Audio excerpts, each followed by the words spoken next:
television is programming. It's programming the audience for what they want you to think. And while I was browsing Hulu the other day, I found a Lifetime movie about a girl in a shed. It's based on a true story about a girl that was kidnapped and raped. And of course, they're using this story to program to create an idea of conspiracy theorists to further go with the agenda that conspiracy theorists are loony, they are delusional, they're liars, they're dangerous, they're kidnappers. I mean, they don't realize that I took you to a different state. I mean, they are looking in all the wrong places. Did you know there's a guy out there who actually thinks that you were abducted by aliens? I mean, how nuts is that? Don't get me wrong, I know that aliens exist. They do, and they're real, and they're out there. But they still have hope. That scene was pretty early on in the movie, and really early on they established him as a conspiracy theorist, as him only being able to talk about conspiracy theories. And I do admit that it's a little bit funny because once you do believe in conspiracies that are going on, you do tend to think about conspiracy theories a lot because it interests you, because you're trying to figure out the parts that you may not understand or figure out if something's true or false. You're doing some research on something. It kind of becomes a little bit of who you are in that you're always searching for the truth. That's why, a lot of people call themselves truthers, which I would definitely put myself in the truther boat. But that does not make you insane. It doesn't make you angry. It doesn't make you a loose cannon. It doesn't mean you're likely to kidnap somebody. There are people on both sides that do this kind of thing, okay? There are people who believe in all the right things and maybe get all the jabs and say all the pronouns correctly, but they shoot up a school. I mean, there are people that do bad things on both sides of the aisle. It's not an and or. But with programming, with predictive programming, what you're putting inside the subconscious is this subliminal message, because you've seen it in movies like this, that says, oh, conspiracy theorists are dangerous. That person must be dangerous just because they are capable of critical thought or because they think too much about one thing and are a little overzealous about telling their buddies. Then how do you explain the missing airplane if it was a missile? It's being held. And all the passengers. 15 years later. It's deeper than you could possibly imagine. Every president knows about it. What about the messages the passengers left when they're about to hit the Pentagon? Those were faked. Get out of here. My uncle died on 9/11.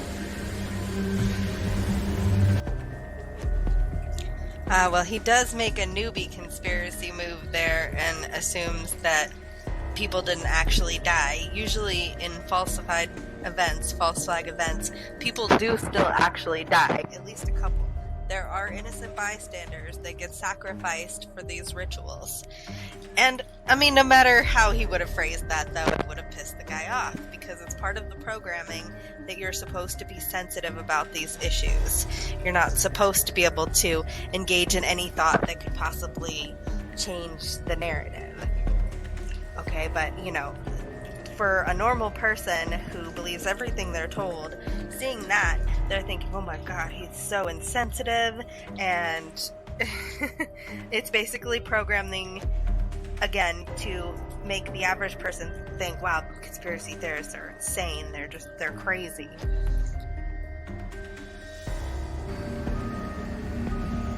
Yeah, boss. Yeah, hey, listen, you're a good worker. I like having you on the floor, but you gotta stop with some of this conspiracy crap. What are you talking about? I'm just having a conversation. 9/11, flat earth, aliens, just keep it outside the workplace, okay? Some of the guys are getting tired of hearing it in the lunchroom. Truth isn't a conspiracy. Just turn it down a notch, okay? Just in case somebody was only half watching or didn't fully pick up the picture that they're trying to paint here of conspiracy theorists, in case that programming was not 100% received, they put in this scene and another scene to just point out he was indeed a conspiracy theorist. I'm not really sure why this has anything to do with Abby's kidnapping. And the original articles, when she was found, do not mention any of this propaganda that seems to be so wildly important in the movie.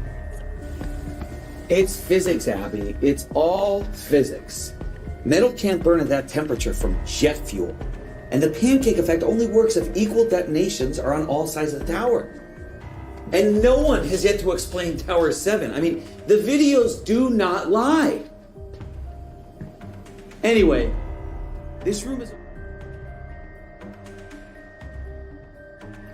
Wait, is that how my friends see me with the current agenda? No, I'm just kidding. But as you can see, there's a very clear narrative here. This guy doesn't do a lot of terrible, scary things in the movie.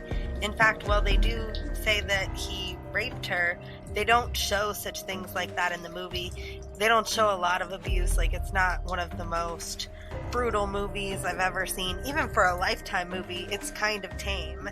But there just seems to be these moments where it's all about these conspiracy theories. If anything, I feel that they didn't do her story justice because she's taking a backseat to the narrative.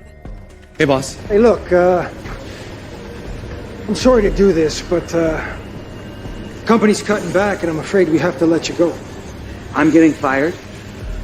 I'm afraid so. So, serving your country doesn't count for anything anymore, huh? I feel bad about that. No, you don't. We both know what this is about. I'm getting canned because I speak the truth. It has nothing to do with that. The company's bleeding money, okay? 2 other guys are going down with you. Yeah, right. Hey, what unit did you serve in anyway? At some point, Abby's Was all kidnapper did lose his job and have her make fake money for him. But instead of just, an average firing, the movie went as far as to make him look paranoid when he was fired and to make him look angry, to further put out there a stereotype because he's a conspiracy theorist, he's a hothead, he'll fly off the handle at any moment, he's angry, he's a liar. And who here noticed, did the kidnapper look familiar to anyone? None other than Ben Savage from Boy Meets World. Our little Corey is grown up!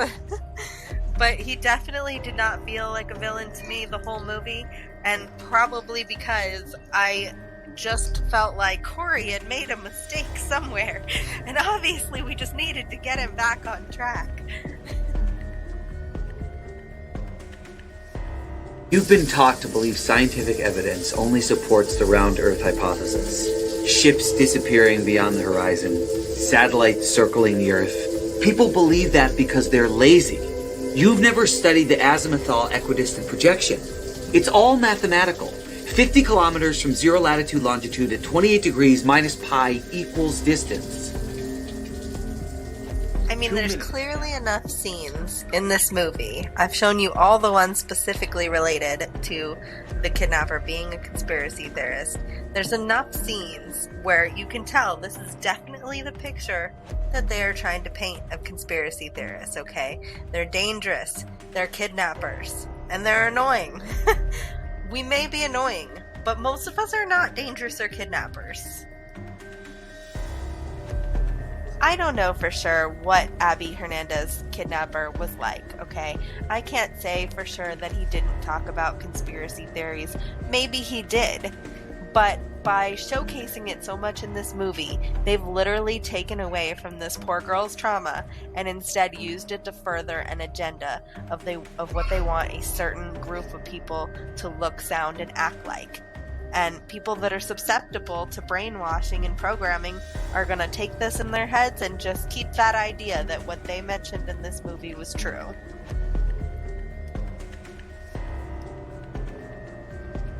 Thanks so much for watching, friends. Like and subscribe.